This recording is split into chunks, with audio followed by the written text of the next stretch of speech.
Welcome back to World Crisis Radio. Keep up with everything at Tarpley.net and Webster G. Tarpley on Twitter. And do check these two major articles posted this week. Those two both available in Italian translation. We're hoping for French and Spanish, but not yet. We're always interested in getting this into languages as possible. So if you want to do something to fight imperialism and to advance the cause of peaceful coexistence, then you can contribute. The Hong Kong monkey trap, you know what it is, right? The monkey puts his hand into the jar. There's a nut inside, but once he's made a fist around the nut, he can't get his hand out. So you got him. We now have an imperialist monkey trap in Libya, and it is destined for Paris, for the French. Sarkozy, of course, a madman, I think, in many ways, in a frenzy, the manic phase, the flight forward, gloating, Napoleon III, everything bad in French history. Attaque à outrance, right? Keep attacking no matter what. But now the U.S. and the British say, oh no, Sarkozy, you can't be the head of it. You can't be the head of it. And he says, no, I want to be the head of it. Moi, moi, moi. The idea here is the French colonial tradition, of course, going back to Dien Bien Phu, the Battle of Algiers, the Suez attack of 1956. It's a loser. And de Gaulle knew this. De Gaulle told the French, listen, French, the empire is bad for you. Give up Algeria. If you don't give up Algeria, you sacrifice your trump cards. On brûle les atouts. You give up your trump cards for the future of France, for diplomacy, for economic development. And he was right. Ataturk, by the way, in the twilight of the Ottoman Empire, Ataturk said the same thing. Turks, he said, forget the Ottoman Empire. Don't try to keep this large extent. Be Turkey, and you'll be better off. I say this to the United States today. Dump the empire. The empire for you means high unemployment, low standards of living, barbarization of public life, the smashing of the labor movement, reactionary politicians. Look at all these fascist Republican governors that are running around today.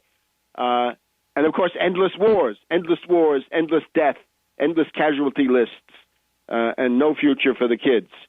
That's imperialism. The United States would be more powerful, more prosperous by getting out of this stupid imperialist game. Of course, the ruling class doesn't want to do that because it would make them face the issues of economic development. So that's the trap for the French, that at a certain point they make a landing. Maybe Sarkozy says, I'm sending in the French Foreign Legion. They land in Libya and suddenly find that they're all alone on the ground facing Black Hawk Down to the third or fourth power.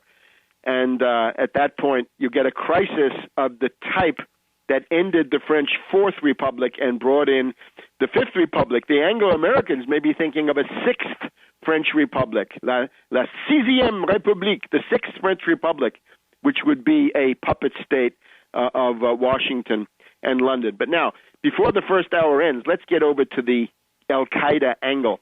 All during this crisis, Gaddafi and his son Saif and others have been saying correctly that the rebellion in Benghazi, Tobruk, and in Darna is terrorist.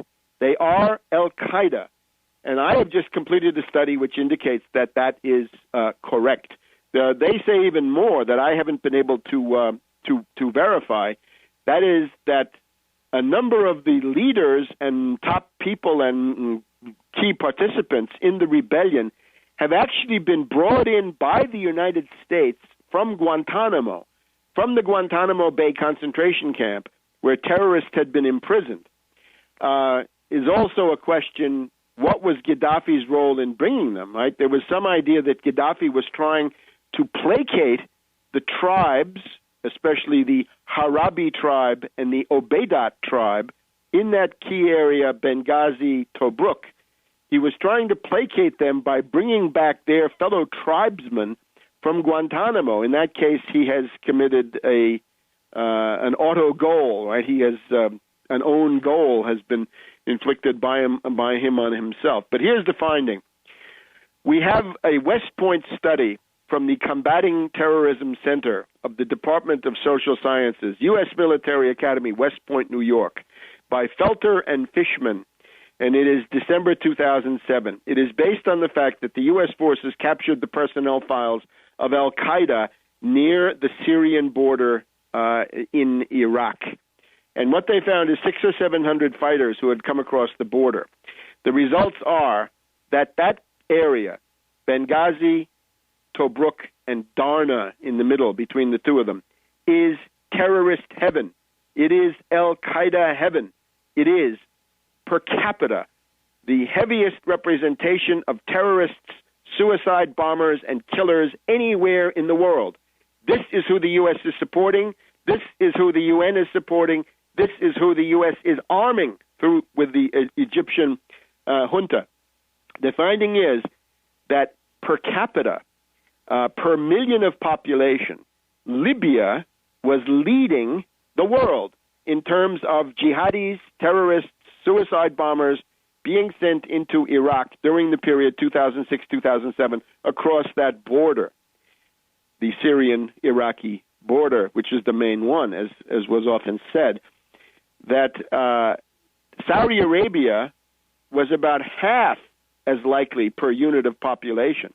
In the case of Libya, it's about 20 terrorists per million of population. In the case of Saudi Arabia, it's about 10 terrorists per million of population. The all-time world champion of terrorism is the city of Darna. It's D-A-R-N-A-H, sometimes transliterated as Derna, D-E-R-N-A. Derna, different ways of getting the Arabic script into the Roman alphabet that we have. But you get the idea. Take a look at the map. Benghazi, Tobruk. In the middle between them is Derna. Not on every map, but it's on most of them. It's a city of between 50, 60, 70, 80,000. We don't know exactly. But they contributed the largest number of terrorists to the effort to kill U.S. and NATO troops in Iraq of any town, city, village, or hamlet in the world, as far as we know. They beat Riyadh, Saudi Arabia, which was the runner-up. And Riyadh, of course, is a city of several million, I think about 4.5 million people in Riyadh.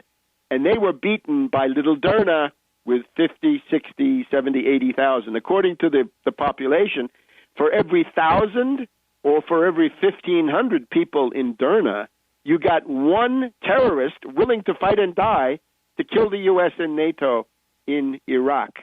And not only this, but in terms of the propensity to choose the suicide bomber route, right? One thing to be a fighter, to be a mujahideen, to be a jihadi, I'm going there to fight.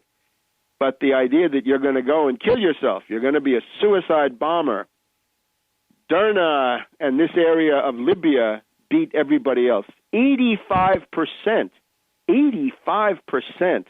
of the Libyans going into Saudi Arabia who specified, who answered the questions at all, said their preferred method of struggle was to be a suicide bomber. Second, of course, to among the top four, let's say, among the top four cities of the world in terms of producing suicide bombers, Derna was number one, but Benghazi was also in the top four cities, along with Riyadh, Derna, and one other place, I believe, in Saudi Arabia. Anyway, get the details. And when you take a look at this article on tarpley.net, look at those charts. You can see the cover of the West Point study. You can see the charts, per capita, per million of population, how many terrorists were sent into Iraq from a whole bunch of countries, and you'll see the Libyan line sticking out way beyond Saudi Arabia or anybody else. Morocco did get into the act. It's interesting. The Gaddafi-controlled areas, practically nothing. Tripoli does not show up. Sirte shows up a little bit, a couple of other places, but the real center of Gaddafiism in Tripoli, as far as I can see, no suicide bombers or none worth mentioning, compared to the world leader Derna. The CIA secret army is composed of al-Qaeda terrorists, butchers, killers, jihadis, mujahideen. They want to kill U.S. people. They want to kill Europeans. And the CIA is now making them great. Time to end this stupid policy. Back in a minute on World Crisis Radio.